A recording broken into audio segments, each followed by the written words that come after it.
Exercise 30.4 का हमारे पास क्वेश्चन है sine square theta is equal to sec square theta -1 cos square theta.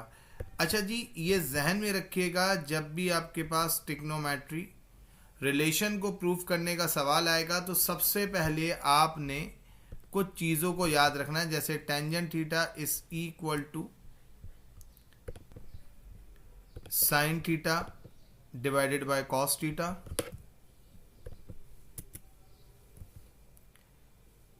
Cot theta का formula होता है जी cos theta upon sine theta. Cosec theta का फार्मूला होता है 1/, साइन थीटा, और sec theta is equal to 1/, cos theta. अब याद रखें, अगर हम इस क्वेश्चन को देखें तो यहां पर हमारे पास राइट साइड पे सेक स्क्वायर थीटा -1 ब्रैकेट में नेक्स्ट कॉस स्क्वायर थीटा है, और लेफ्ट हैंड साइड पे साइन स्क्वायर थीटा है। तो हमने यहां पर राइट हैंड साइड को कंसीडर कर लिया। सर हमने राइट हैंड साइड को क्यों कंसीडर किया? क्योंकि राइट हैंड साइड पे ज़्यादा ट्रिग्नोमेट्री फंक्शन है, लेफ्ट साइड पे सिर्फ एक है, ताकि हमें प्रूफ करने में आसानी हो जाए जी। अब हम आगे बढ़ते हैं जी। अब हम जब आगे बढ़ेंगे तो हमने सबसे पहले लिखा टेकिंग राइट हैंड साइड, और हमने right hand side as it is copy कर ली। सेक स्क्वायर थीटा -1 ब्रैकेट में कॉस स्क्वायर थीटा। अब याद रखिएगा, आपके सामने हमने शुरू में मेंशन करे हुए हैं चारों ट्रिग्नोमेट्री फंक्शन जो हमें यूज करने हैं।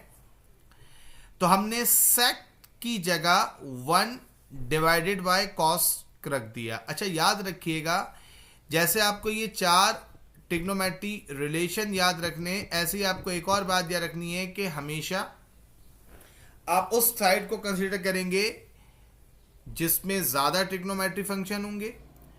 दूसरा पॉइंट, हर ट्रिग्नोमेट्री फंक्शन को साइन कॉस में लेकर आएंगे। टेंजेंट थीटा है तो sine theta upon cos theta, cot theta है तो cos theta upon sine theta, cosec theta is equal to 1/, sine theta, और sec theta is equal to 1/, cos theta.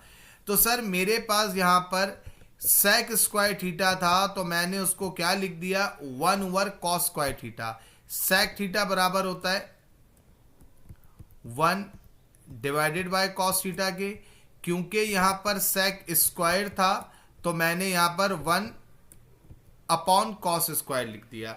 अब देखिए -1 फार्मूले का, ब्रैकेट फार्मूले का, और cos square as it is मौजूद है जो क्वेश्चन का पार्ट था। अब मैंने इसके बाद क्या करना है, 1 divide by cos square theta -1 जो मेरे पास ब्रैकेट में लिखा हुआ है, मुझे इसका एलसीएम लेना है। तो ये जो कॉस स्क्वायर थीटा है ये 1 के पास जाकर कॉस स्क्वायर थीटा हो जाएगा, यानी कि जब मैं 1 divide by cos square theta -1 का एलसीएम लूंगा तो ये जो डिवाइड का कॉस स्क्वायर है ये 1 के पास जाके मल्टीप्लाई हो जाएगा, और एलसीएम आ जाएगा मेरे पास 1 minus cos square theta divide का cos square theta as it is. आगे बढ़ते हैं। जब हम आगे बढ़ेंगे तो आप कहेंगे सर मेरे पास वैल्यू आई थी 1 minus cos square theta divide by cos square theta bracket में, और ब्रैकेट के बाहर कॉस स्क्वायर थीटा। हमने नेक्स्ट स्टेप में कॉस स्क्वायर थीटा से जो डिवाइड का कॉस स्क्वायर थीटा था, इससे ब्रैकेट के बाहर वाले मल्टीप्लाई वाले कॉस स्क्वायर थीटा को कैंसिल कर दिया, तो मेरे पास आंसर आ गया 1 माइनस कॉस स्क्वायर थीटा। याद रखिएगा Sen square theta plus cos square theta हमारे पास 1 के बराबर होता है, तो कॉस स्क्वायर थीटा 1 के पास आके माइनस हो जाएगा, तो 1 minus cos square theta Sen square theta के बराबर होता है। तो यानी कि 1 माइनस कॉस स्क्वायर थीटा मेरे पास सेन स्क्वायर थीटा के बराबर है। मैंने रिलेशन साइड में लिख दिया।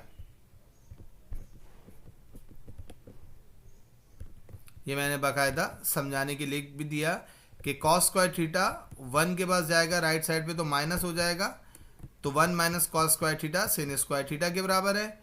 आपने फाइनली यहां पर 1 माइनस कॉस स्क्वायर की जगह सेन स्क्वायर थीटा रख दिया, और यही आपको लेफ्ट हैंड साइड में चाहिए था, हिंस प्रूफ। ये आपने फर्स्ट पार्ट कर लिया। आई होप ये लेक्चर आपको समझ में आ गया होगा। Thank you very much.